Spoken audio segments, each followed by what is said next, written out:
जय श्री राम। जय जय श्री राम। जय जय श्री राम। जय जय श्री राम। जय जय श्री राम। मैं पंडित किशन शास्त्री जी श्री अयोध्या धाम से भगवान श्री भोलेनाथ जी को प्रणाम करते हुए आप सबको भी प्रणाम करता हूँ और व्यास जी को भी प्रणाम करता हूँ और सभी हमारे संगीतकार भाइयों को।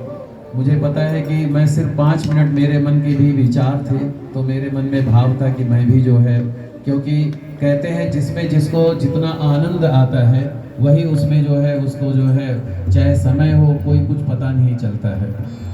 मैं सिर्फ 5 मिनट का समय लूँगा आपसे, क्योंकि व्यास जी का है कथा, तो मेरा फिर 5 ही मिनट तो भक्ति के बारे में कहना चाहूँगा, भक्ति की महिमा के बारे में कहना चाहूँगा।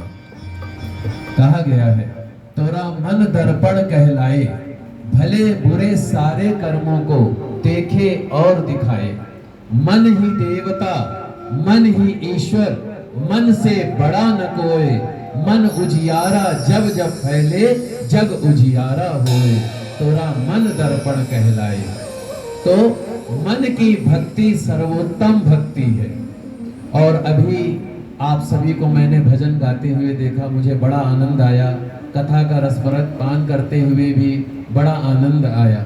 लेकिन मैं कहना चाहूँगा कि हम सबको अपने मन को कैसा बनाना चाहिए। जैसे नवदा भक्ति में प्रभु श्री राम ने माता शबरी को सुनाया, क्या कहा कि निर्मल मन जन सो मोहि पावा, मोहि कपट छल छिद्र न भावा।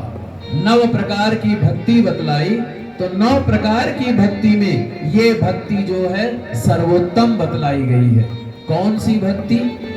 जब भी आप भजन करें, जब भी आप कथा का श्रवण करें, जब भी आप सत्संग सुने, अपने मन को निर्मल बना लीजिए। और कैसा निर्मल बनाना है? मोहि कपट छल छिद्र न भावा। मन में न राग हो, न द्वेष हो, न ईर्ष्या हो, न कपट हो, कोई भी प्रकार की कामना ना हो। निश्चल मन से, निश्चल भाव से भगवान का भजन करना चाहिए। और अगर जब हम ऐसा भजन करते हैं, जब हम ऐसा भगवान का सत्संग का श्रवण करते हैं, तो उस आनंद की बात ही कुछ और होती है। और आनंद भी इसी को कहा जाता है, किसको? कि कहा गया है कि जब आप अपने मन को स्वच्छ करेंगे, आपका कल्याण हो जाएगा।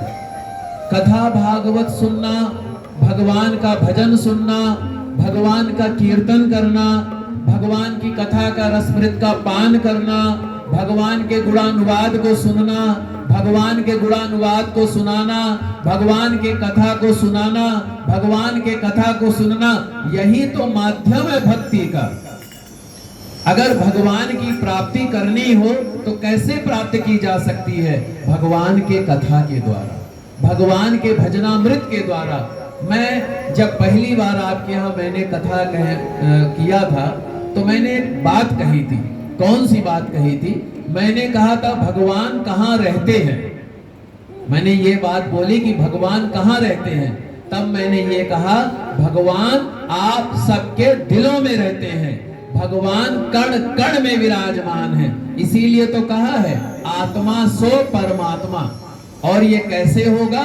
जब आप अपने मन के भाव को पवित्र करोगे, जब आप अपने मन के भाव को निर्मल करोगे, जब आप अपने मन के भाव को प्रभु को समर्पित कर दोगे, जब आप ऐसा करोगे, आपका कल्याण हो जाएगा।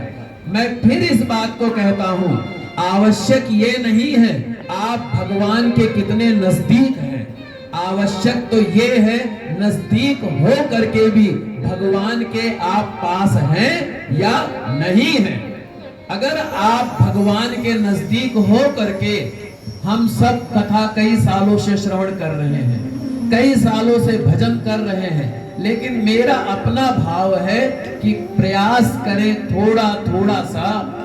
बिल्कुल तो नहीं हो सकता है, लेकिन थोड़ा थोड़ा सा अभ्यास करते करते मन को भगवान के चरणों में लगा दें। थोड़ा थोड़ा सा, पूरा तो नहीं कोई कर सकता है, अगर पूरा हो जाए तब तो भाई भक्त से बड़ा कोई हो ही नहीं सकता है।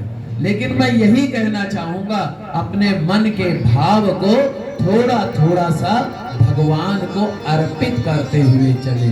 और क्या कहे, हम राम जी के राम जी हमारे हैं, हम राम जी के राम जी हमारे हैं, हम श्याम जी के श्याम जी हमारे हैं, हम श्याम जी के श्याम जी हमारे हैं, हम राम जी के राम जी हमारे हैं, हम राम जी के राम जी हमारे हैं, हम श्याम जी के श्याम जी हमारे हैं, हम श्याम जी के श्याम जी हमारे हैं।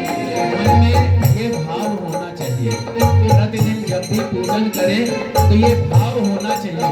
आप लड्डू गोपाल जी की सेवा करते हैं, भगवान भोलेनाथ जी की सेवा करते हैं, प्रभु श्री राम नाम का जाप करते हैं, तो बस मन में ये भाव रखते हुए पूजन करिए, हम राम जी के राम जी हमारे हैं, हम शिव जी के शिव जी हमारे हैं, हम कृष्ण जी के कृष्ण जी हमारे हैं। और दूसरी बात क्या करनी है, दूसरी बात ये करनी है, सब में जो है समान भाव रखना है। क्यों? सब में समान भाव रखेंगे, हमारा कल्याण हो जाएगा। बोलिए श्री सियापति रामचंद्र भगवान की, श्री पवन सुत हनुमान जी महाराज की जय श्री राम, जय गुरुदेव। धन्यवाद महाराज।